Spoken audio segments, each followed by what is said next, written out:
Hey guys, it's me here with Bible Adventures, and today we are going to be looking at the story of Jonah and the big fish. So let's dive right into this amazing story from the Old Testament. Okay, so the first part of the story begins in the northern kingdom of Israel, and there is a prophet named Jonah. Now, God speaks to Jonah, and he tells him that he wants him to go down to the great city of Nineveh, which was in the Assyrian Empire. It was quite a ways away, and Jonah was not too keen on doing that, because the people of Nineveh were not the people of God. They were actually known as wicked people. So Jonah did not want to go and preach to them, and we don't really know why he didn't want to go, but it might have been that he thought that they were too wicked, and that God wouldn't even listen to him, or maybe he just didn't like traveling. But whatever the reason, Jonah didn't want to do what God asked him to do. So what he did was he ran away in the opposite direction from where he was supposed to go. He went to the port city of Joppa, which is modern-day Joppa, and then he got on a ship that was headed to Tarshish,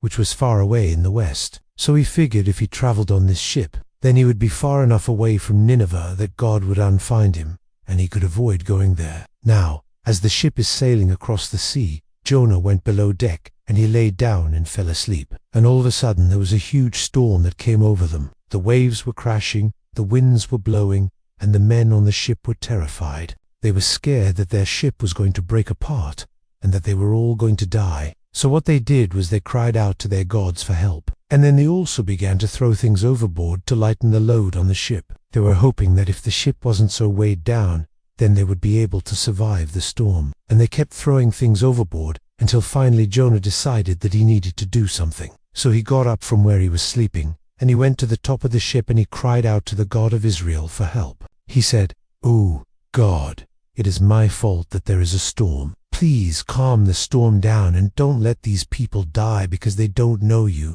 They haven't followed you like I have." And all of a sudden, just like that, the storm was over, and the waves stopped crashing and the wind stopped blowing, and everything was just nice and calm again. And the sailors looked at each other in amazement, and they wondered, "Who is this God that you called? He is an amazing God, and we want to know more about him." So then they asked Jonah, "Please tell us, who is this God that you worship?" And Jonah told them, "He is the God of Abraham, Isaac, and Jacob. He is the one true God, and he wants all people to come to him and put their trust in him." And then they were like, "Great, we will build you an altar right here on the ship, and we will sacrifice some animals to your God." And that's exactly what they did. And then afterwards, God spoke to Jonah again, and he told him, "I knew you before you were born. I knew you before you ran away from me. I knew you before you got on this ship. I knew you when you decided to run away from me and go to And Jonah was like, yeah, I know that I did something wrong. You knew me, God. You know my heart. I know I've done wrong, but please forgive me." And God forgave him, and he told him, "I am going to send a big fish to swallow you, and you will be in its belly for 3 days and 3 nights. Then it will spit you out on dry land, and that will show everyone that I am powerful enough to save someone even from the belly of a fish." And Jonah was like, "Okay, yeah, that sounds good to me." So that's exactly what happened. A big fish swallowed Jonah, and he spent 3 days and 3 nights in the belly of the fish.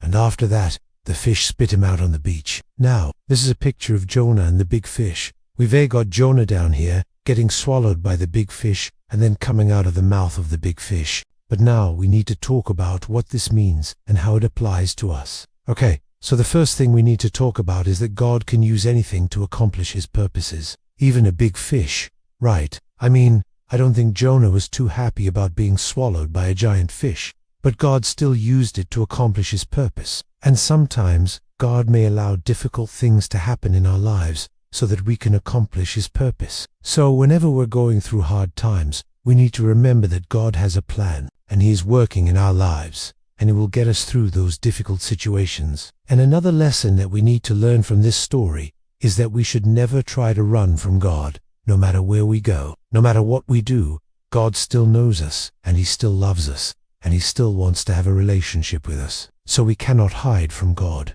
And another lesson that we need to learn is that God has a heart for everyone, even people that we might not think that he does. God told Jonah to go preach to the people of Nineveh, who were very wicked, but God still had a heart for them, and many of them turned their ways, and they repented of their sins. And God was so pleased with that he did unsend judgment on them as he had planned. So we need to remember that God has a heart for everyone, and we should not underestimate the power of prayer and the gospel to change people's lives. Okay, so now let's take a look at the big fish itself. So we don't actually know what kind of fish this was. In the original language, it doesn't actually specify what type of fish it was, but it just says, a big fish. However, there are a few different ideas of what this fish could represent. Some people think that this fish represents death and the grave. So when Jonah was swallowed by the fish, he went into the belly of death and he came out of it. And that shows us that Jesus went to hell when he died on the cross,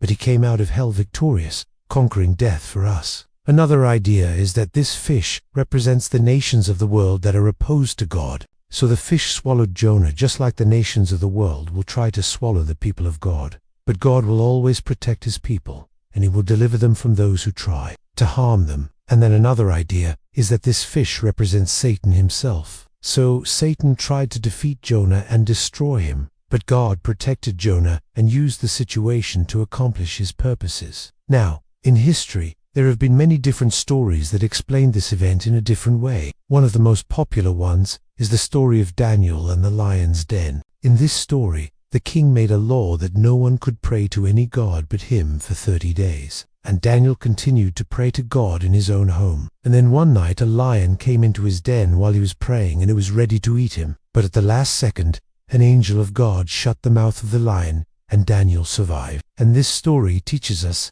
that God is faithful and he will protect his people. He will keep us safe and he will get us through difficult situations. Alright, now it's time for some fun. Let's play a game called What Do You Know? I am going to ask you some questions about the story of Jonah and the big fish and see how many you can answer correctly. Okay, question no. 1. What was the name of the prophet who ran away from God? Question no. 2. Where was Jonah going when he ran away from God? Question no. 3. What happened to Jonah when he was on the ship? Question no. 4.